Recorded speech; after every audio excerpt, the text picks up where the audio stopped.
Welcome to Rose News. Amar Sen won the wire, the police and beyond. India hard-fought democratic right are at risk because of striking misuse of political power by the ruling party, write the Nobel laureate.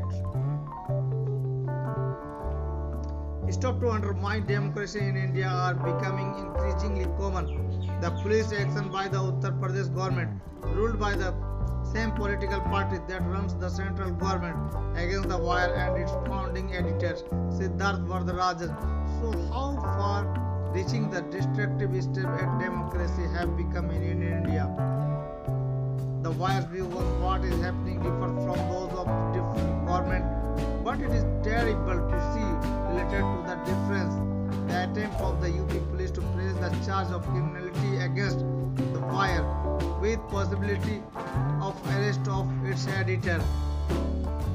As a proud Indian citizen, I have to hang my head in shame at the gross misbehavior of our elected leaders, both for their attempt to curb media independence and for their effort to violate freedom of speech in the country. While recording my condemnation of this particular case and demanding that the charges of criminality be immediately withdrawn, I cannot but reflect on the general subject of the decline of the democratic freedom in my country. The truly unjust criminal proceeding against Vardarajan and the fire are terrible development for India. They are so not just because they bring out for the whole world to see how incredibly intolerant the largest democracy in the world has become under its present leadership. India's fall from democratic norms has been in recent years a subject of widespread discussion and frequent denunciation in the world, bringing sadness to India's friends and much joy to its enemies.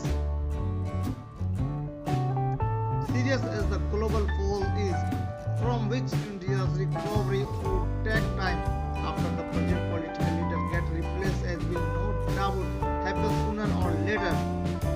That is hardly the worst aspect of this terrible police action and of similar act of authoritarianism in many parts of India.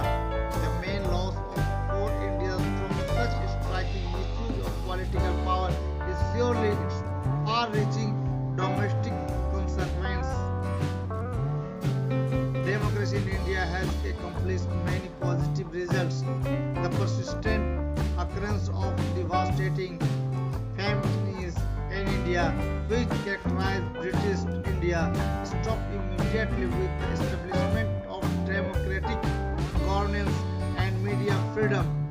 There are many other achievements, for example, the major advance by India in intellectual creativity, making use of a combination of democratic tolerance and extensive media freedom.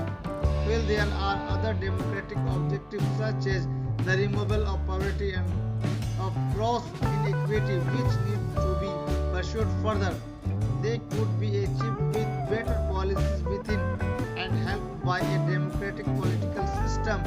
Even if China is seen as having done well notwithstanding its restriction on press freedom, that is a partial story. China also produced the largest family industry during the Great Leap Forward, and the achievement are truly dependent on the commitment of China leadership to schooling and basic health care for all, in line with the core political faith of the leadership, which has no parallel in India. To go against media independence in conditions like Indians cannot be an intelligent development policy. Winning a general election gives the ruling party powers that can be interpreted in different ways, and sometimes more can be then is continuously justified. The issue is not so much whether the expected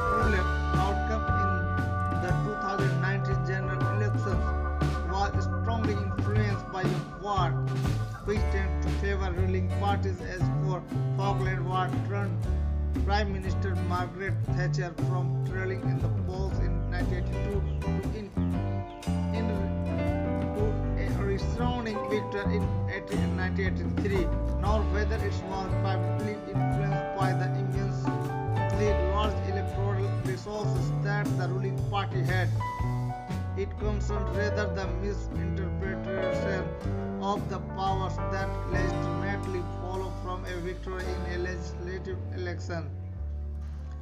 A victory here does not give the rulers the moral or even legal authority to identify someone as being anti-national merely because he or she is opposed to the government, which is not the nation's, nor does it allow the government to characterize a political disagreement with it as sedition, as has been repeatedly done by the Indian government, nor in the present case of the UP government.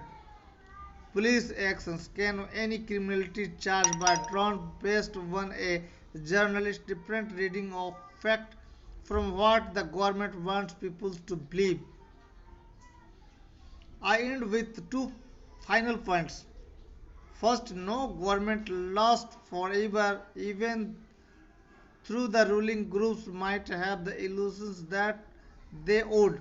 The terrible departures from acceptable norms that the government may be able to push through right now may not be viewed in quite the same way in the future. Faiz Ahmad famous poem हम देखेंगे written in protest against President Ziaul Haq rule pointed to a time in the future when today truth would be judged differently.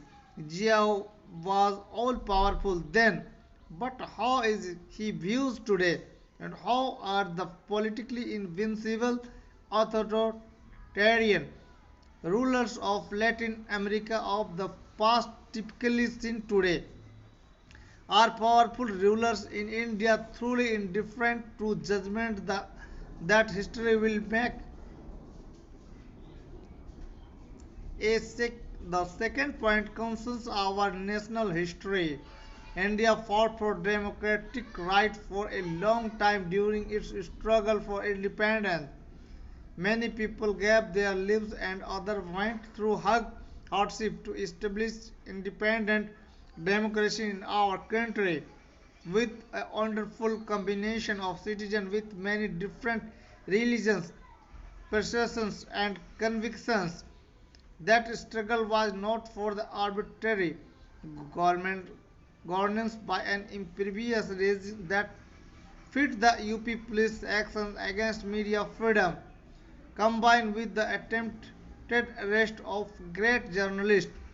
We did understand in our colonial past that inferior status of being a citizen of the British Raj, but can we really accept having a similar subjugation in our own democracy?